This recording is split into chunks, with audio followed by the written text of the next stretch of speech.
वालेकुम दोस्तों, welcome to my YouTube channel English classes. दोस्तों, आज की इस क्लास में हम सीखेंगे हैव टू मॉडल वर्ब का इस्तेमाल।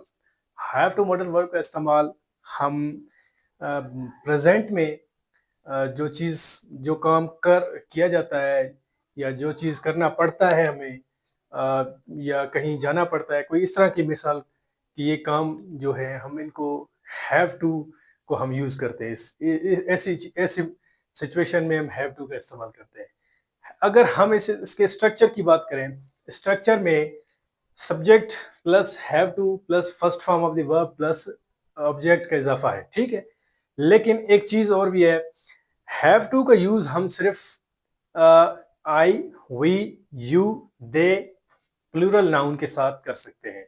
इसके अलावा ही, शी, इट, दे या सिंगुलर नाउन जो भी होंगे उनके साथ हैव टू का इस्तेमाल हम नहीं करेंगे। उसके साथ हम कोई और चीज लगाएंगे, वो हम आगे चल के पढ़ेंगे, ठीक है। इसके जुमलों के आखिर में हमेशा ना है, ने है, नी है या पढ़ता है, पढ़ते हैं, पढ़ती हैं वगैरह वगैरह के आते हैं, ठीक है। तो जो मतलब प्रेजेंट में किसी चीज को समझना, किसी चीज को करना या किसी चीज की मजबूरी में, मजबूरी के आलम में कोई चीज करना जो पड़ता है हमें, उसी को हम कहते हैं, उसी में हम इस्तेमाल करते हैं हैव टू का इस्तेमाल। तो इस स्ट्रक्चर को अगर हम देखें, ये स्ट्रक्चर हमें बहुत सारी चीजें समझा देता है। स्ट्रक्चर हमें जब तक हमने पीछे जितनी भी क्लासें पढ़ी हैं, मैंने सबसे ज्यादा फोकस इस स्ट्रक्चर पे दी है। ये जो स्ट्रक्चर है, ये स्ट्रक्चर ही हमें इस चीज के काबिल बनाता है कि हम जुमलों को किस तरह ट्रांसलेट कर सकते हैं। इंग्लिश से उर्दू में, उर्दू से इंग्लिश में जब ट्रांसलेशन होती है, जुमले बनाने होते हैं, मॉडल वर्ब्स का यूज होता है, हम इस स्ट्रक्चर की तरफ चले जाते हैं। ये स्ट्रक्चर हर मॉडल वर्ब्स में थोड़ा मुख्तलिफ होता है। जैसे कि हमने पढ़ा था शुड हैव पिछली क्लास में, उससे पहले हमने पढ़ा था शुड, फिर कुड, उससे पहले फिर हमने पढ़ा था कैन। तो अगर हम देखें, यहाँ पे जो मैंने हेडलाइन दी होती है उसी के मुताबिक पूरी क्लास हम पढ़ रहे होते हैं, ठीक है। तो अगर हम देखें कि हैव टू यानी कि सब्जेक्ट के बाद हैव टू, क्योंकि हमारा जो टॉपिक है वो हैव टू है, तो हमने सब्जेक्ट के बाद प्लस हैव टू लगाना है, उसके बाद हमने लगाना है first form of the verb, ठीक है। तो और हम अगर इसकी यूजेज को देखें, यूजेज में हम सिर्फ लगाते हैं आई, वी, यू और दे के साथ इसको, ठीक है। जुमलों के आखिर में ना है, नी है वगैरह वगैरह ये आते हैं, ठीक है।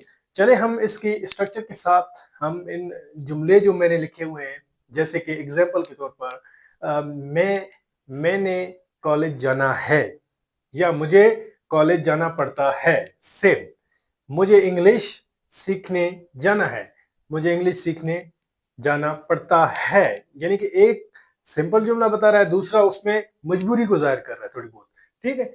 उन्होंने चाइनीज सीखनी है, उन्हें चाइनीज सीखनी पड़ती है। अब एक में वो कह रहा है उनको सीखनी है, दूसरे में वो थोड़ा मतलब अकड़ के बात कर रहे हैं, उन्होंने चाइनीज सीखनी पड़ती है, मतलब मुझे ये काम करना पड़ता है। हम इसमें इस तरह की लहजा थोड़ा तब्दील करते हैं, उसमें हम इस्तेमाल करते हैं हैव टू का, ठीक है। तो चलें हम इसके इंग्लिश सेंटेंस बनाते हैं, फिर आपको मैं बताता हूँ। सो चलिए गाइस, हम देखते हैं कि स्ट्रक्चर के मुताबिक हमने जो उर्दू सेंटेंसेस थे उनको हमने ट्रांसलेट किया है इंग्लिश में। वो कैसे किए, आइए हम देखते हैं।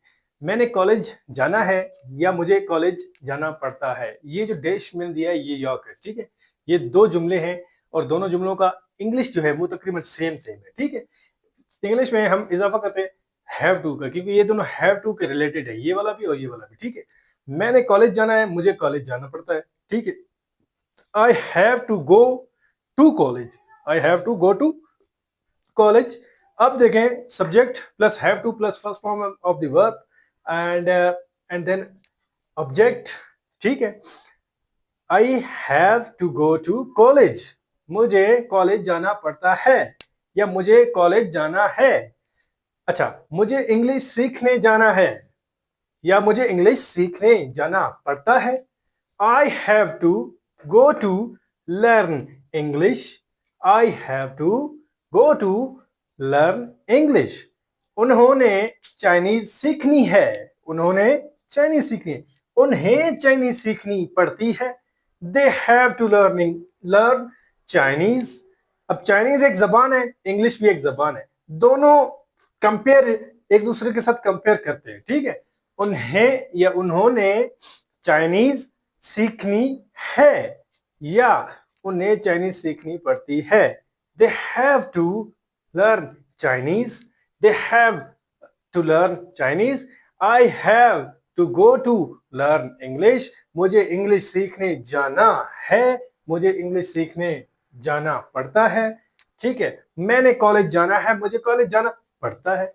दोनों सूरत में, इन दोनों जुमलों में, दोनों सूरतों में हम यूज करेंगे हैव टू का, क्योंकि हमारा जो स्ट्रक्चर है सब्जेक्ट के बाद हैव टू को बताता है।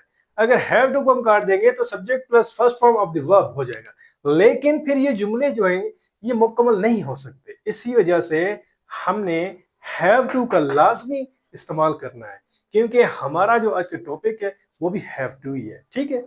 तो चले मैं भी एक आपको पिन देता हूं, वो अपने कमेंट में बताना है कि आज आपने उस जो, तो चले हम देखते हैं उस पिन वो। सो दोस्तों, आज का जो हमारा एक पिन है जो आपने बताना है, ये पिन वर्ड्स है, ये पिन वर्ड्स हैं, ये आपने मुझे बताना है कि इसका इस्तेमाल, हैव टू का जो इस्तेमाल है, हैव टू का have to use with, have to किसके साथ इस्तेमाल किया जाता है या हैव टू का इस्तेमाल किसके साथ किया जाता है, ये आपने कमेंट में बताना है, ठीक है। क्योंकि हमने आज का जो हमारा टॉपिक है हैव टू के बारे में, तो मैंने हैव टू एक पिन दे दिया है कि इसका इस्तेमाल किस जगह पे और कहाँ पे किया जाता है, ये आपने लाजमी मुझे कमेंट में बताना है ताकि मैं समझ सकूं कि आपको ये चीज समझ आ रही है कि नहीं आ रही है, ठीक है। तो गाइज लाजमी कमेंट करनी है इस हैव टू के यूज के बारे में, ठीक है। सो चलें गाइज, हम आज हैव टू का जो है नेगेटिव इस्तेमाल देखते हैं। नेगेटिव इस्तेमाल के दौरान हम subject plus do not plus have to plus first form of the verb. अब आप सोच रहे होंगे कि डू नॉट किधर से आ गया। डू नॉट, ये याद रखें, डू नॉट, डू हम उस जगह पे लगाते हैं जहां पे आई वी यू दे या सिंगुलर नाम यूज होते हैं, वहां पे हम डू का इस्तेमाल जरूर करते हैं, ठीक है। तो जाहिर सी बात है यहाँ पे subject plus do not plus have to plus first form of the verb का हमने इस्तेमाल किया है, क्योंकि खाली हम नॉट नहीं लगा सकते थे क्योंकि हैव है, और हैव के साथ हम जब भी हम यूज करते हैं जो हमारे नाम आई वी यू और दे हैं उनके साथ हम डू का जरूर इस्तेमाल करेंगे, ठीक है। तो आए देखते हैं कि मैंने कॉलेज नहीं जाना है, मुझे कॉलेज नहीं जाना पड़ता है, मुझे इंग्लिश सीखने नहीं जाना है, मुझे इंग्लिश सीखने नहीं जाना पड़ता है, उन्होंने चाइनीज नहीं सीखनी है, उन्हें चाइनीज नहीं सीखनी पड़ती है। चले हम इनके अभी ट्रांसलेशन इनटू इंग्लिश करके देखते हैं ताकि आपको मजीद समझ आ जाए।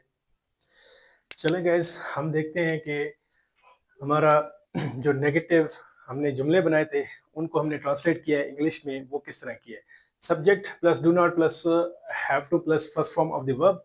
अब मैंने कॉलेज नहीं जाना है, मुझे कॉलेज नहीं जाना पड़ता है। अब हम इसको ट्रांसलेट करेंगे इंग्लिश में, तो I do not, I do not, क्योंकि देखें आई सब्जेक्ट है, do not plus have to plus first form of the verb, and आखिर में जो है हम ऑब्जेक्ट का इजाफा करेंगे, ठीक है। मुझे इंग्लिश सीखने नहीं जाना पड़ता है, मुझे इंग्लिश सीखने नहीं जाना पड़ता है, या मुझे इंग्लिश सीखने नहीं जाना है। तो I do not, same like that, I do not have to go learn English, have to go learn English, ठीक है, have to go learn English. अच्छा, उन्होंने चाइनीज नहीं सीखनी है, उन्हें चाइनीज नहीं सीखनी पड़ती है। तो दे डू नॉट, दे क्योंकि उन्हों वो ज्यादा के लिए दे का यूज करेंगे हम। They do not have to learn Chinese. They do not have to learn Chinese. तो हम इस चीज को सीखते हैं।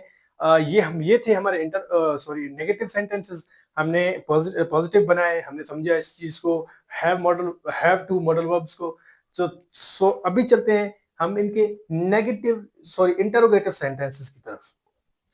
सो गाइस, ये है हमारे इंटरोगेटिव सेंटेंसेस का स्ट्रक्चर। डू, क्योंकि हमने डू को हटा के सब्जेक्ट की जगह लाया और सब्जेक्ट को बाद में लगा दिया, ठीक है। ये हम इंटरोगेटिव सेंटेंस के साइन है, ठीक है। Do plus subject plus have to plus first form of the verb and आखिर में सवाल या निशान। क्या मैंने कॉलेज जाना है? क्या मुझे कॉलेज जाना पड़ता है? क्या मुझे इंग्लिश सीखने जाना है? क्या मुझे इंग्लिश सीखने जाना पड़ता है? क्या उन्होंने चाइनीज सीखनी है? क्या उन्हें चाइनीज सीखनी पड़ती है? तो ये आखिर में जो सवाली निशान है और शुरू में लफ्ज क्या है, तो जाहिर सी बात है ये इंडिकेट करता है इंटरोगेटिव सेंटेंसेस का। तो चले हम इनको ट्रांसलेट करके देखते हैं इनटू इंग्लिश में। ये उर्दू में है तो इनको हम इंग्लिश में ट्रांसलेट करके फिर मैं आपको बताता हूँ कैसे हुए, ठीक है। तो चलिए गाइस हम देखते हैं कि हमने जो उर्दू से इंग्लिश की तरफ ट्रांसलेशन की है वो किस तरह की है। क्या मैंने कॉलेज जाना है? क्या मुझे कॉलेज जाना पड़ता है? हमने इस स्ट्रक्चर को फॉलो करना है, चाहे हमारे दिमाग में, चाहे हमारे सामने थाउजेंड्स ऑफ सेंटेंसेस या लाखों की तादाद में अगर सेंटेंस भी आ जाए, लेकिन हमने अगर ये स्ट्रक्चर समझ लिया तो हैव टू मॉडल वर्ब के इंट्रोगेटिव सेंटेंसेस बनाना इंतहाई इजी हो जाता है, इंतहाई इजी।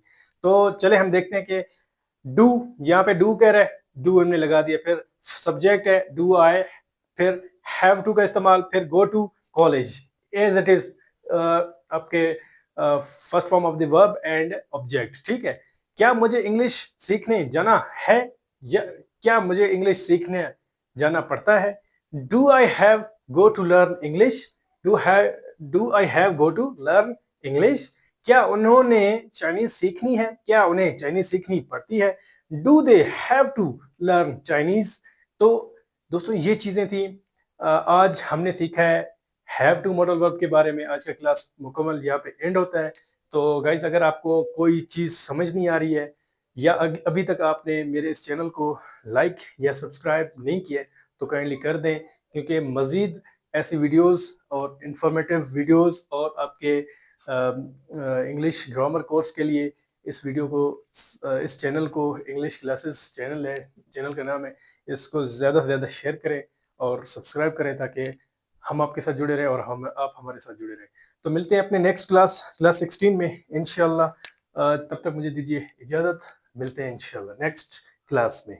थैंक यू, वस्सलाम, अपना ख्याल रखिए।